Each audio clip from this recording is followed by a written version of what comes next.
Okay, welcome everyone to the politics of Game of Thrones. Just so happens to be the first day of winter, and honestly, when we booked this in, we did not work out those two things. It was an afterthought afterwards when we went, oh wait, well there's our branding. So today what we're going to do is we're going to have, if I don't sneeze my way through this presentation, we're going to have a number of presenters who will come and present to you about different aspects of politics and Game of Thrones, and then we're going to open up to some general Q&A at the end. But before we move on, there is a little bit of housekeeping in order for those who are here and those who are listening in on the recording. Spoilers!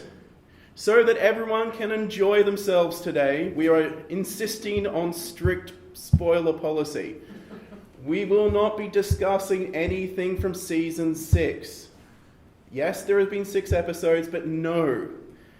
We will not be discussing anything from Season 6 because not everyone has caught up with the series.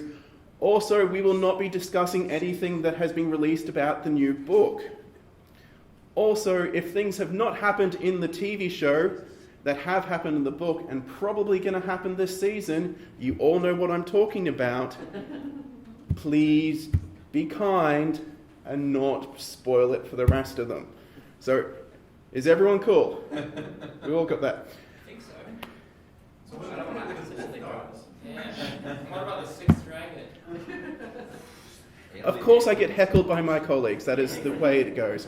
So, today's speakers, unfortunately one of them could not be here today for they are suffering from the flu, but I will present them. That doesn't stop the strong, though. No. The strong power through illness, no. We have Alistair Stark. Second of his name. Sarah Percy and Ryan Smith. So they will all be presenting for you today. So without further ado, let's begin with Dr. Alistair Stark. Yes. Fair enough. Just to make sure nothing untoward happens, we thought we'd get you right first. I am one of those ones who hasn't seen Series 6 yet, so I'm all about that spoiler award. Okay, I'm going to talk about Game of Thrones not in relation to international relations, but in relation to domestic politics. And I'm going to begin with a paraphrased quote from Benedict Anderson. He tells us that nationness as well as nationalism are cultural artefacts, capable of being transplanted with varying degrees of self-consciousness to a great variety of social terrains. And of course, he says, seminally, the nation is an imagined political community. So those of you who don't know me will now know that I have an accent from the north. So I am going to talk today about what it means to come from the imaginary that is the north. Okay? So I want to talk about the imaginary for a couple of minutes and then expand into what it means, I guess, politically. So what does it mean to come from the north? It means being part of a proud nation of warriors and weather-beaten workers who are short on airs and graces, but imbued with stronger virtues precisely because they have not been taught by a court or a royal house. So they gain their strength at the anvil, or they have comradeship on the battlefield, or, of course, solidarity in the face of winter. To come from the north means being part of a one sovereign state, ruled by its own royal bloodline, but forced to concede its sovereignty in the face of aggression.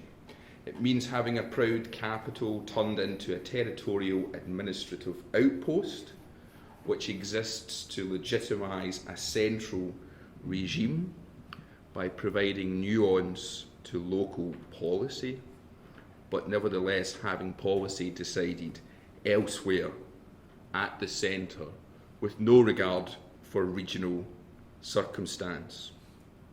Being from the north means you are a nation of individuals who are ill-equipped to play Machiavellian politics at the centre.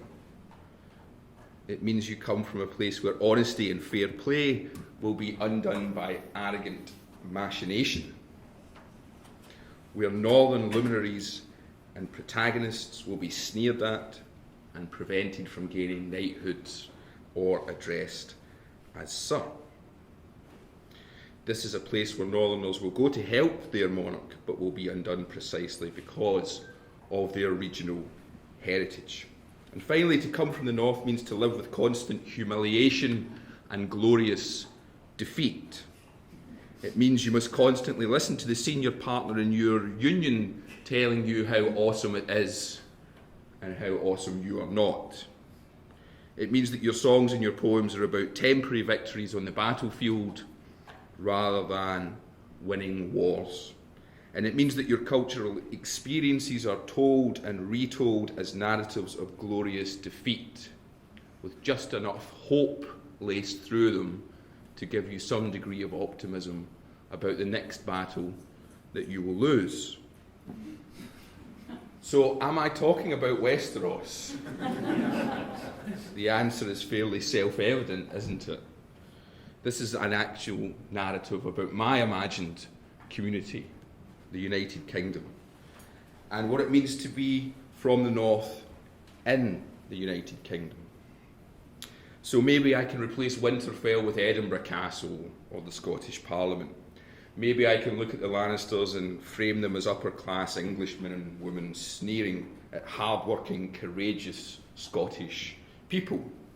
Maybe I can look at Ned Stark's trip to King's Landing and his short tenure as the Hand at King's Landing, and maybe I can compare it with Gordon Brown's Prime Ministership, both ending in dire tragedy with an underpinning of parochialism. Maybe there's a tear in my eye when Robb Stark's revolution fails in an all-too-familiar ending.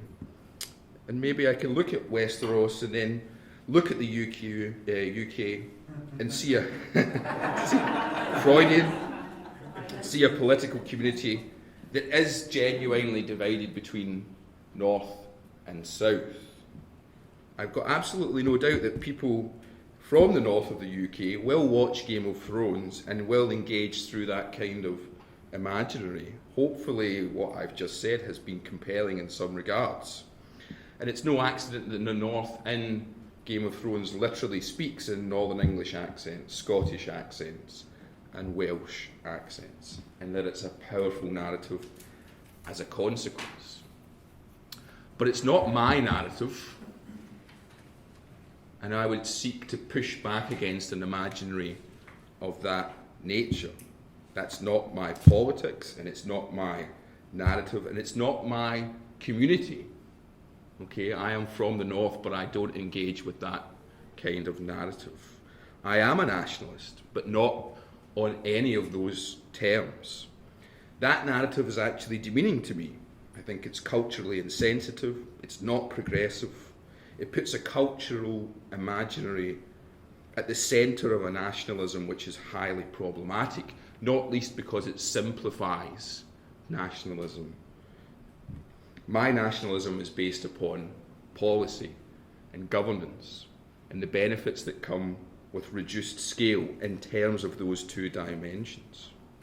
So I think there's a problematic narrative around the imaginary of the North as it plays out in these cultural experiences. And let's not forget how Game of Thrones opens. The Starks are hunting. Ned Stark is beheading a commoner. Let's not forget that the Boltons are from the north, that people starve to death in the north, that farmers are beaten and killed in the north, and that Robb Stark is content to kill and torture on behalf of the north. The north is not always a nice place, is it? So why should we capture it as such in an imaginary? So for me, in political terms, Game of Thrones teaches me everything that is problematic about nationalist imaginaries. It has its cheering for the north in romanticised ways, but in ways which for me are highly problematic politically. So that's my rant. Thank you.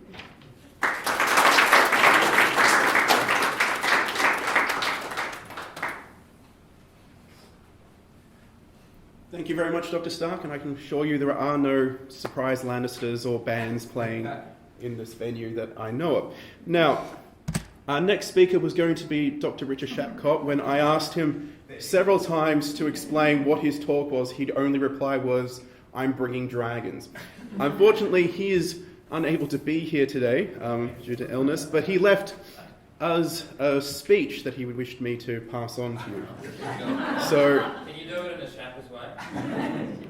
no. Game of Thrones teaches us nothing about IR. It only teaches us about the author's Hobbesian worldview, that in the absence of a Leviathan, we will have constant war. This is a philosophy widespread amongst international relations thinkers, but it's also one that is increasingly under challenge. The ideology of Game of Thrones is one that says without a single dominator, life will be nasty, brutish, and short, and Game of Thrones is an exercise in justifying that. International politics is far more complex than Game of Thrones would have it. At best, Game of Thrones is a depiction of an idealized international system, or a primitive state in collapse. But even then, it is missing certain elements, such as unifying culture of peoples of Westeros. For all its brutality, medieval Europe was unified by a Christian code, as well as Arabia by Islam and China by Confucianism. There also seems to be no sense of the value of a human life, that murder or killing is wrong in any way. The people of Westeros appear to accept this as a simply part of life.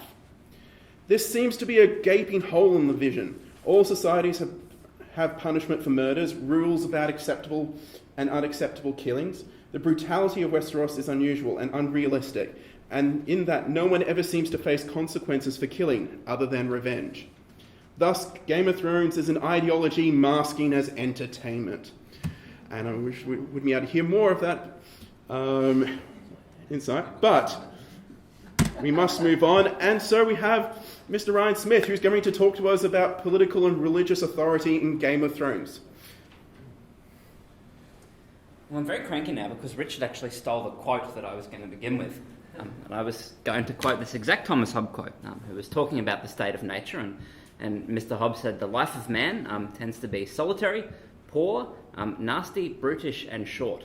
And that's about as much as I agree with Richard as far as the Game of Thrones, because where he thinks it's quite an unrepresentative vision of what a society could or should be, I find much more nuance and sophistication in how a lot of the themes that Richard has just talked about are presented in Games of Thrones. It goes without saying that the world of the Game of Thrones is much like the state of nature in many ways that Hobbes was talking about. Life is nasty, brutish, and short for many of its inhabitants. But underneath this thick layer of realpolitik and pursuit for the Iron Throne, I think there are a lot of things that we can learn about the relationship between power and respect and legitimacy and authority. And today I'm going to look at how that relates to a couple of different religious institutions or even individual faith in persons, and how that manifests through a couple of different characters in the Game of Thrones. So what I would like to look at today are four main characters or groups of characters. I'm going to look at Eddard Stark, who was a believer in the old gods of the north, Stannis Baratheon, who becomes quite beholden with the Lord of the Light and under the guidance of Melisandre. The Lannisters, who as far as I can tell are quite secular or atheist in their political leanings, but have no qualms whatsoever from aligning themselves with religious authority to pursue their own ends. And last but not least, Daenerys Targaryen, who again is not religious, but succeeds incredibly and against a large number of odds in actually crafting a sense of religious following and fervour around herself and her own pursuits.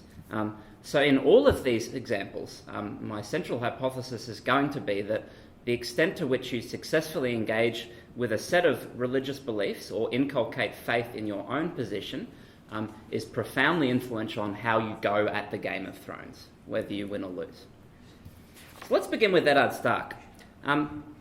Eddard Stark, and as Alastair, who is closely, I believe, is a cousin of Eddard's, was just talking about some of the ways that the North has been perceived.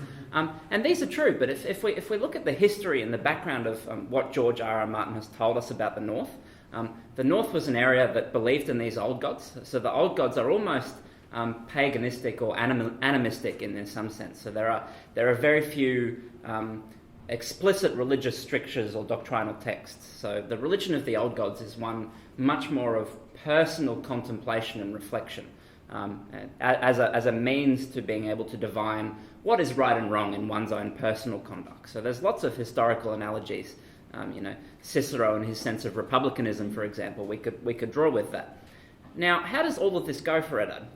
We know that Eddard's a pretty good fighter. So with the Robert's Rebellion, they succeeded in getting rid of the Targaryens and then putting Robert Baratheon on the throne. And then Eddard goes back to ruling the North for the next 17 years, until the King's Hand, Jon Arryn, passes away, and Eddard is called to the capital to, unbeknownst to him, become the new King's Hand. Now, from very, very, very early on in the piece, we get the sense that Ned Stark is not pleased or happy to be put in this position. He feels that his role is in the North, with his own family and his own land and his own castle, and as Warden of the North more broadly, that's his personal responsibility to protect. Yet nonetheless, he does get drawn into this Game of Thrones in several senses. As Hand of the King, he's responsible for controlling what happens in the kingdom from very basic administrative levels to the grand political schemes. And he does a fairly poor job of this. And I think we can relate this back to a lot of his personal beliefs and his faith. He has a very strict moral code, which requires that he thinks his actions through, that he upholds all of the laws of hospitality and respect for his opponents, such that when he discovers, shall we say, the dubious genetic qualities of the future kings, that he's not very sneaky, or he doesn't react necessarily in the sense that one would expect in this environment of King's Landing, full of backstabbing and intrigue. He goes completely open with this information, and he loses his head for it. So that's the first lesson I think we can take from playing the Game of Thrones and how that relates to your personal moral or political or ethical values. And this is something that George R.R. Martin has spoken on at length. And he says that the whole point of these books for him is demonstrating that bad people don't always lose and good people don't always win. So in that respect, he's responding to this very asinine sort of dualism between good and bad that comes up even in some very good science fiction and fantasy literature, like Lord of the Rings, for example. Very, very dualist and very black and white in that sense. That's my first example. Second example, Stannis Baratheon. Now, Stannis Baratheon has harboured a grudge for at least the last 15 years because he valiantly defended Storm's End during Robert's Rebellion, one of the best castles in Westeros. And for his effort, Storm End is given to his younger brother Renly after the war, and he is shipped off to Dragonstone, which is a little spear of stone in the middle of a freezing cold ocean somewhere in the north. So, to begin with, let's note that Stannis is not happy about this situation. Anyway, Robert Baratheon dies, his son arises in his place, and one of his last acts before he dies, Ed Stark manages to set off some carrier pigeons to all reaches of the kingdom, and one of these happens to reach Stannis Baratheon, who is very, very, very displeased that the new king of the Seven Kingdoms is in fact not genetically related at all to the previous king, which in his mind, and again similar in several senses to Eddard's personal belief systems, Stannis Baratheon is a man who believes in honour and the proper traditions and customs of the way that these leadership disputes should be settled. So he's very unhappy with this, and he kicks off this leadership race by declaring himself to be the rightful claimant to the throne. He's, of course, added to the mix is Renly at a later point, Robb Stark from the north, and of course the Lannisters themselves. Now, this would be all well and good if these beliefs in due process and the righteousness of his claim to the throne were the only things that were motivating Stannis Baratheon. But in comes Melisandre and the Lord of the Light. So Melisandre is part of a religion that has almost been described as Zoroastrianism or something similar, in that there is much more of a dualism in this religion between the light and the darkness. So the whole premise of this religion is that you must be part of the light to be saved.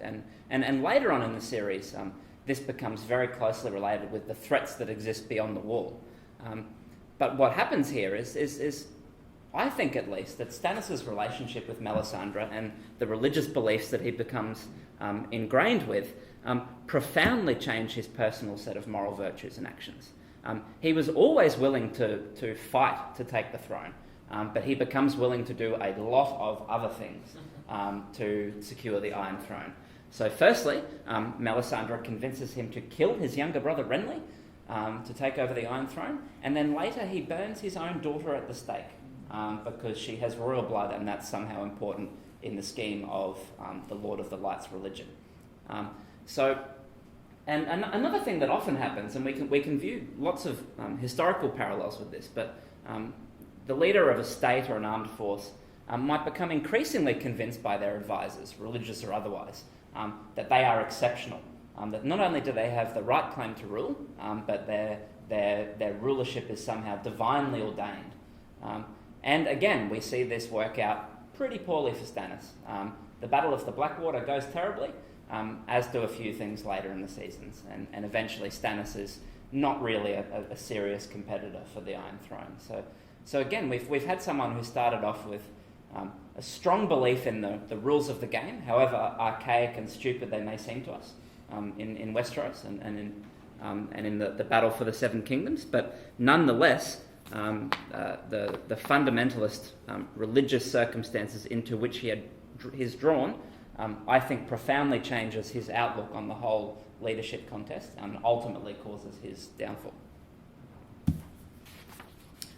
The Lannisters. Now, I say the Lannisters in general because they are really all in this together. There might be one Lannister sitting on the throne at a particular time, but Lannisters look out for Lannisters, except when Tyrion's, killing his father or something like that. Minor details. So the Lannisters, obviously, who have a king after Robert Baratheon dies, control King's Landing, which is the centre of power in the Seven Kingdoms. Their hold on this King's Landing, this city, becomes increasingly tenuous as the Battle of the Blackwater and the general cost and expense of maintaining this war leads to a situation of extreme poverty and lack of food and other substances and even clean drinking water. And this is another common theme that George Martin draws from real life circumstances. Your leadership is only as firm as the masses that believe in you. So we have a couple of scenes earlier on in the Game of Thrones where a Lannister royal party, after a wedding or an inspection of the city, is beset upon by commoners who are increasingly furious that this war in which the kingdom is engulfed seems to be run for the benefit and the power politics of its leaders, and that the average common man gets left behind. So rotten bread is thrown, and Joffrey, in his anger, commands Sandor Clegane to find the perpetrator in the crowd and take their head off, and this leads to a huge riot. Now, part of this process was also the rising of the Sparrows, who were previously a fairly small religious sect within the Church of the Seven, fairly fundamentalist, fairly concerned and attuned to the concerns of the common people about what was happening in the war. And as a means to recapture their own authority, the Lannisters actually reach out to the High Sparrow, and they make him the new High Septon of the church after it's revealed that the High Septon enjoyed visiting brothels in his spare time, which apparently is a bad thing to do for a religious leader. So they install the High Sparrow as the new Septon, thinking that this will give them a newfound sense of moral authority and legitimacy in the eyes of the people of King's Landing. And again, we know that this works out fairly poorly. The Sparrows capture Cersei Lannister once her particular genetic-related crimes are observed, and she is eventually forced to repent and parade naked through the streets of King's Landing. So at this point, the Lannister family is not down and out, but this has certainly dealt a huge blow to their moral and ethical and even their legitimacy as rulers in King's Landing. So that's another interesting example, and that just points out to that you endorse and you bring to power and you rely on the protection of religious movements or particular sects thereof at your own risk. Last but not least, Daenerys Targaryen. Now, Daenerys Targaryen is presented to us in the first season of the Game of Thrones and in the first couple of books as a young 13-year-old girl. She is essentially a pawn in this Game of Thrones.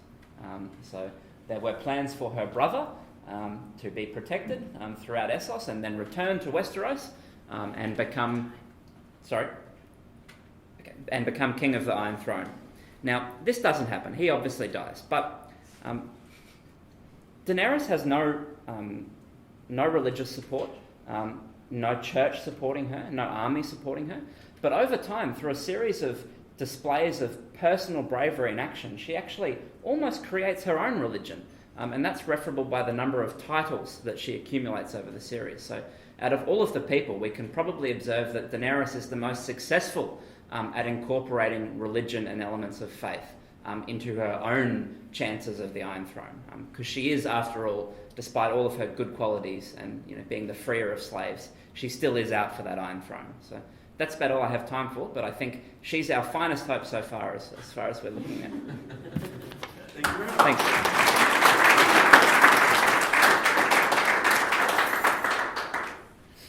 Thank you, Ryan.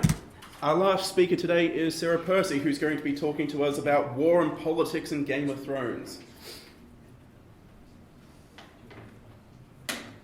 It's always excellent to be shamed by the level of preparation and analysis of PhD students in the school.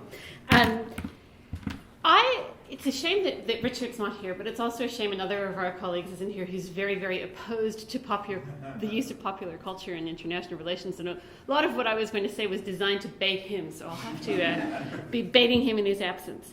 I actually specifically wanted to defend the use of popular culture in international relations as it relates to this idea of war in Game of Thrones. And a lot of what I said, I agree with what a lot of Richard said in his statement, but I disagree with some of it. And the first thing I want to say is, obviously, when you have a huge cultural phenomenon like this, it has to speak in some way to our current anxieties as a society. And I think that even though Richard is probably right, and that the world of violence in Game of Thrones is much more brutal than any historical world ever actually was, it's very interesting that we're all so captivated by it. And I think it speaks to the fact that we have a series of anxieties about war and violence in the current international system, which make us feel extremely insecure. And we can use Game of Thrones as a way to reflect that and to teach us about our own anxieties. The other thing is I think in time, as all of these things become very interesting historical artifacts. So people looking back 50 years from now, I think will actually be able to glean an awful lot about what we perceive to be threatening, what we perceive to be scary, and how we think we ought to be protecting ourselves by looking at a cultural document like Game of Thrones. I see some faces from Polls 1201 in here, so you will also know that the other reason why I think this is very important is in terms of teaching war. It brings us a lot of really important concepts to life in a different kind of way than looking necessarily at wars with which students might not have a lot of familiarity. So what I'm going to do is I'm going to talk a little bit about those specific contemporary anxieties, in particular relating around violence and war, and the idea that what Game of Thrones shows us is a society which is on the transition from having been orderly to an extreme situation of disorder. And that switch from order to disorder is the source of a lot of the brutality and violence. Because unlike what Richard says, there are rules in Game of Thrones. But what they show us is they're repeatedly broken or they're subverted in different ways. So there are rules that center around hospitality, what you are supposed to do to your host, how you are supposed to behave. And as Ryan says, Ned Stark still holds to those old rules. He's just operating in a world where they're beginning to disintegrate. We have the famous Red Wedding, where the reason why the Starks presume they are all safe going into that situation is because the old rules of hospitality would have made them safe. We also have rules about honor and knighthood, but interestingly enough in Game of Thrones, the only person who exemplifies those rules properly is probably Brienne of Tarth, who's a woman. So she is a different form of knight who sticks to her word and is highly honorable. And actually, if there is one of the characters who ranges into the violent but probably pretty good, it's Brienne of Tarth. So we have all of these ideas that the only knight that we have who still follows the code is a woman. We have all of this sense that there were these rules that were largely enforced by society, and that is shifting. Things are beginning to fall into a situation of extreme brutality. We also are moving to a situation where war itself appears to be rule-less. So not just in terms of hospitality, but in terms of the weapons people use, when they use them. What's this stuff called again, Brian, that they shoot out? Wildfire. Yeah, wildfire. So we have a situation where we're even getting into the use of weapons, with which people have a degree of moral discomfort, and this is becoming widespread. We have Ramsay Bolton, who is not engaged in a war, but is enthusiastically torturing people, to a degree which, although people find him abhorrent, he seems to manage to get away with it incredibly well, because there's a sense that that sort of violence isn't that unusual in this society. Even within this, at the beginning, I think we have an interesting shift to the series, but in the first 2 series, we have some interesting examples, actually, of there being instances of order in war. And the one that I think is extremely interesting is, because it has a direct analog to the development of the laws of war in the real world, is the idea of reciprocity around prisoners of war. So Jaime Lannister is held hostage during the first 2 seasons, and the reason why nothing bad happens to him is because Arya and Stannis Stark are being held hostage in King's Landing. So everybody has an incentive to keep everybody else's prisoners safe. And that was very much how the whole edifice of prisoner of war rules that we have now in the international system, that's where it comes from, is that idea of reciprocity. But we see that beginning to break down over the series, not least by Jaime himself. But that is another rule which seems to be slipping away from us. We have famously a very, very, very high degree of violence against women displayed in Game of Thrones, and one of the things that a lot of commentators said towards the end of the last season was that they might even actually give up watching because the violence against women seemed to be so gratuitous. Unfortunately, we know from history that it was really, really bad to be a woman anywhere near a battlefield, because this was the sort of thing that largely happened on a wide scale. But again, it's a reversion away from those sort of norms of chivalry and protection, which I think are exemplified by Ned Stark, switching back towards a situation where those rules have become suspended. Well, I think it's not exactly difficult to see that we have a lot of analogs to that with what a lot of the preoccupations are, particularly in the US in the war against terror, that you're suddenly dealing with an enemy who begins not to follow the rules. And what happens when the enemy doesn't follow the rules is you give up following the rules because your reciprocity breaks down, and then you're in a situation of untrammeled violence and extreme brutality, where anything goes, and there is no point in any longer following the rules yourself, because you know your adversary is not going to follow them. We also, of course, have some of the most extreme violence in Game of Thrones is Melisandre-induced, and is therefore induced by religious fanaticism. So again, the idea that we should be burning people on the basis of appeasing a god or on the basis of religious fanaticism is something that we see echoes of in the war against ISIS, or the action against ISIS. The other thing that I wanted to get at, which I think is very important, is the omnipresence of threat in Game of Thrones. And I think that has a huge amount of resonance for contemporary society. What it is to be in Game of Thrones is to be permanently insecure and to be totally unaware of where the threat may be coming from and completely unable to trust anybody. And in fact, as my first years will know, when we talk about realism and we talk about the idea of a multipolar system where there are many powers who could potentially challenge you, we are in effect describing Westeros. We are describing a situation where you can't trust anybody to ally with you permanently. In fact, they may turn against you at any time. That omnipresence of threat, this is where I disagree with Richard a bit, is that I think we have lived in historical times where there's the omnipresence of threat previously. And I think this is, again, the running theme of Game of Thrones, is returning from a world which may look a little bit orderly and breaking down into disorder. And it's no coincidence that George R.R. Martin is very explicit about having based this on the War of the Roses, and which was very, very similar in its degree of individual lords and ladies wielding a vast amount of power, and none of them trusting each other, and very, very high levels of violence. I think we can therefore get an awful lot of understanding of our own society and what our preoccupations are from looking at Game of Thrones. And I think we can really think very hard about which rules are there and how and why they operate, and what that tells us about maybe current prevailing attitudes towards the laws of war, where you oftentimes, if you are someone who presents, as I do, by the laws of war in different contexts, to non-lawyers, they'll say, well, there's no point in following them anymore, because in the olden days, if you fought against a proper army, they would follow the laws of war, and that makes a lot of sense. But nowadays, we're fighting against these people who don't care. They're brutal. And what we are afraid of, in a way, is the world of Game of Thrones, where we use violence in an untrammeled fashion, totally without regulation. That's